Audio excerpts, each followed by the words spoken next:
Malar's kitchen பார்க்கும் உங்கள் அனைவருக்கும் என்னுடைய அன்பான வணக்கம். இன்றைக்கி ரொம்ப ஈஸியான கார சட்னி எப்படி செய்யுது அப்படின்னு தான் இந்த வீடியோவில் போய் பார்க்க போகிறோம். மிக்சி ஜாரில் 20 சின்ன வெங்காயம் சேர்க்குறேன். அதுக்கப்புறமா இதில் மீடியம் சைஸ் அளவுக்கு 2 தக்காளி கட் பண்ணி வச்சுருக்கேன், இதை சேர்த்துக்கலாம். இது கூடவே 7 பூண்டு பல், 4 வரமிளகாய், 1 டீஸ்பூன் தனி மிளகாய்த்தூள், அப்புறமா 1/4 டீஸ்பூன் சீரகம், தேவையான அளவு உப்பையும் சேர்த்துட்டு இதில் தண்ணி ஊற்றாமல் நல்லா நெய்ஸாக அரைச்சிக்கலாம். ஸோ பாருங்கள், அரைச்சாச்சு. இப்போ இதை நம்ம தாளித்து ஊற்றிடலாம். கடாயில் 5 டேபிள் ஸ்பூன் அளவுக்கு நல்லெண்ணெய் சேர்த்துக்கிறேன்.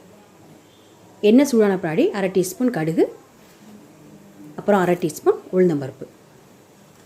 இது நல்லா வெடித்து வாசனை வந்த பின்னாடி இதில் கொஞ்சமாக கருவேப்பிலை இலைகள் சேர்த்துக்கலாம். அதுக்கப்புறமா இப்போ நம்ம அரைச்சி வச்சுருக்க சட்னி இதில் சேர்த்துக்கலாம். சேர்த்துட்டு இதை ஒரு 5 நிமிஷம் மிதமான தீயில் நம்ம கொதிக்க விட்டுறலாம்.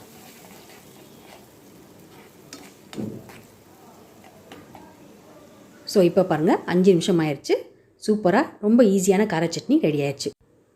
இப்போ நம்ம ஸ்டவ்வை ஆஃப் பண்ணிடலாம். நீங்களும் இதை வீட்டில் ட்ரை பண்ணி பார்த்துட்டு எப்படி இருந்துச்சுன்னு கமெண்ட்ஸில் சொல்லுங்கள்.